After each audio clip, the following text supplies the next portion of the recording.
In this video, I'm going to take a few minutes and talk a little bit about November 18th and 19th, 1863, and the events leading up to Abraham Lincoln's famous Gettysburg Address. And our tour starts out here in Google Earth at the White House, which was Lincoln's home in 1863, where he was with his wife, Mary Todd, and their son, Tad. And Lincoln actually considered not going to Gettysburg because their son, Tad, had come down with a fever, and he was not feeling well. And Lincoln actually considered not going, but he thought it would be best, after receiving the letter from Gettysburg, to ask him to come, and after the oration for him to give a few appropriate remarks, is what they referred to it as, for him to set aside that cemetery, because they were burying soldiers, taking soldiers from the battlefield and placing them in the National Cemetery there in Gettysburg. But he would have left the White House and got on a train and taken that train north to Gettysburg. So let's go to the next stop on his tour, which would have been Hanover Junction, Pennsylvania.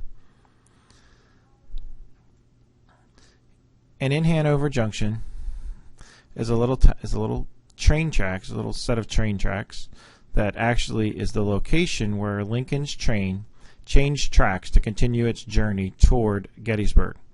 And here you can see a photograph that was taken in November of 1863, where Lincoln's train was actually in Hanover Junction, and you can go visit this building. It still stands today.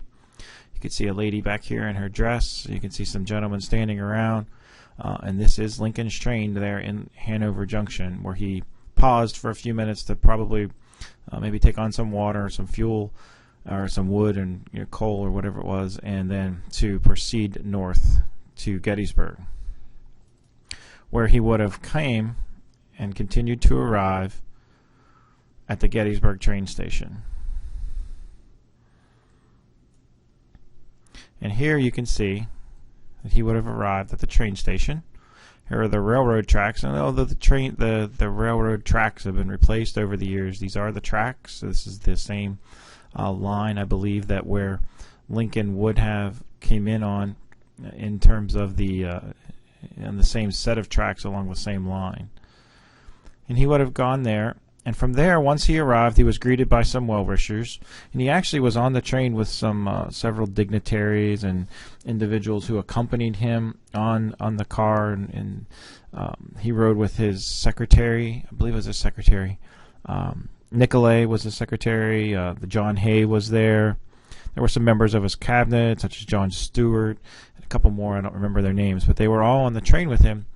And from there, when they went on the train, they walked up to the place where they were staying, which is the home of David Wills, which is right here, and this is the Lincoln Square, or the Gettysburg Square. In the time, they called it the Diamond. We call it a square, although as you can see, it's actually a circle. One of the interesting things, if I zoom out here a minute, you could see, I have all the roads turned on here in Gettysburg. You can see all of these roads and how they led to Gettysburg, which was one of the reasons why this battle was fought here. These major yellow roads, this is the Route 15, you got Route 30. All of these roads would have converged in this little town of Gettysburg, and that is one of the reasons why the battle took place there. So, but Lincoln spent the night at the David Wills home. That's what that looked like in the 1800s. And he stayed in this bedroom, and you can go visit that today. It's now a museum, and you can go and visit the room, and you can see the bed where Lincoln slept in and whatnot. But he got there and arrived there about 6 p.m. on the 18th, and he went and had a little bite to eat. There was crowds outside. You can imagine thousands and thousands of people who came to visit and see Lincoln. We're all in this in the square, and then it's packed around this diamond area, or the square, and asking for information. There were bands playing music.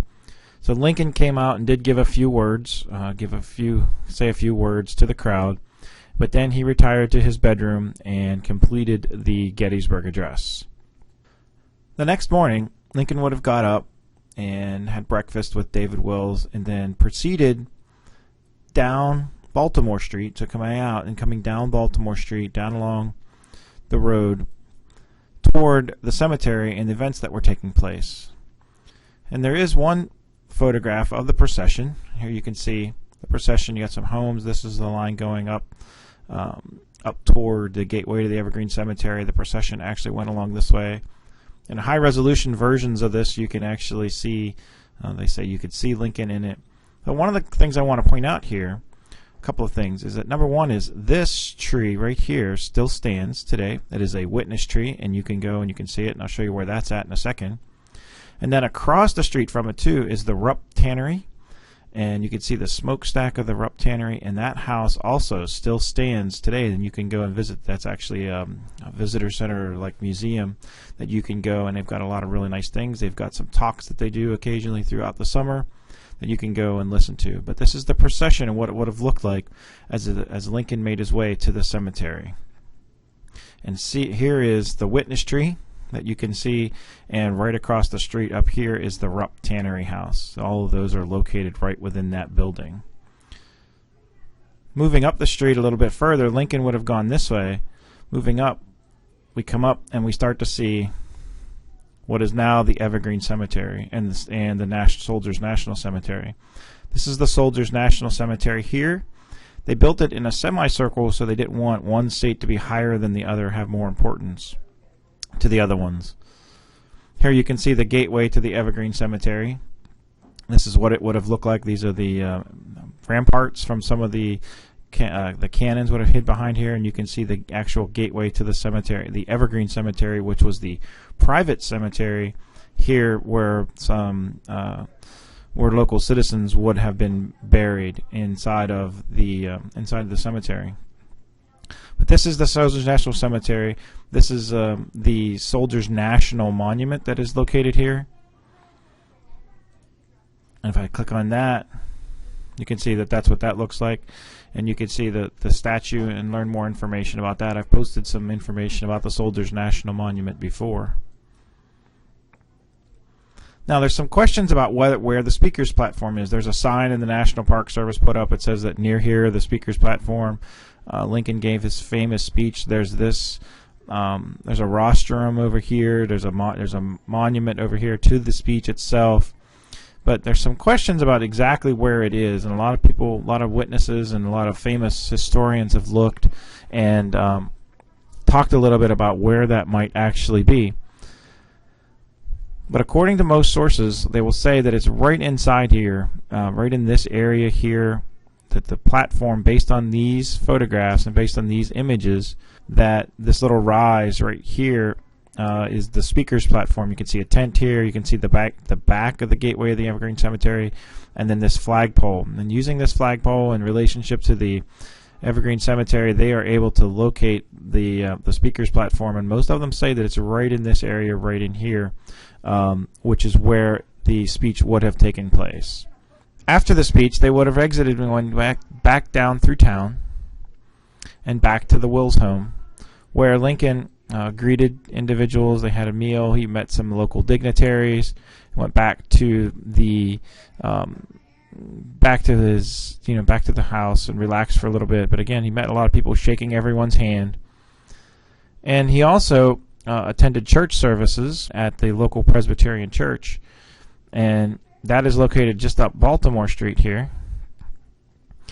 And you can see that this church right here, and he actually went there, and you can actually, the church has been rebuilt, but the pew that Lincoln actually sat in is still there, and you can go and see the pew that Lincoln sat in.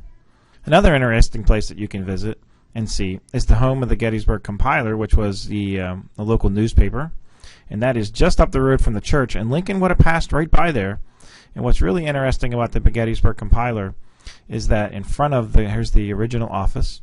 In front of it is this cannon that's buried in the ground. And you can still see that cannon buried in the ground today because it's upside down, and they actually have named that cannon Penelope for some reason. And I created a video about that too. But that is Penelope, the cannon, and you can go visit that cannon that was fired and exploded. They put too much in it, and it exploded, so they buried it right there in the ground. But Lincoln would have passed by these places. The fauna stock building is here that was used, to help soldiers during the war, and these buildings, some of these buildings would have, that are still there, would have been used for lookout points and things like that. But you can go and visit them today in Gettysburg. Now, as a little bonus, I wanted to show you some pictures of the events here in Gettysburg, and these are all from the Library of Congress.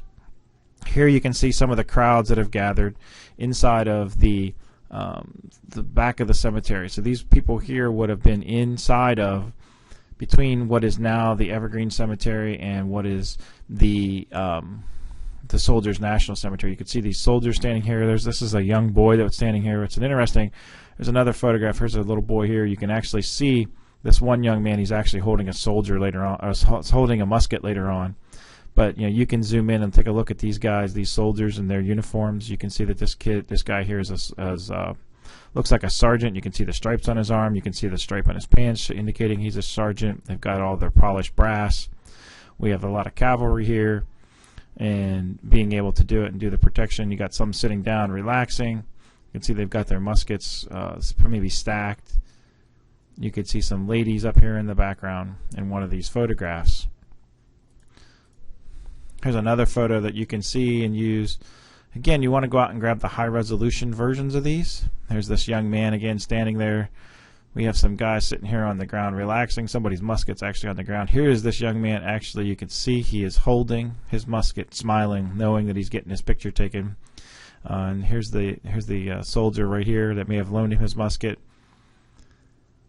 You can see the rise of the speaker's platform in the background. And there's that tent. There you have more horses. It's just, again, looking at all these details. This guy here is like, oh, hey, I'm getting my picture taken too. So little things that you can pick out in some of these pictures. Let me see if I got a couple more here.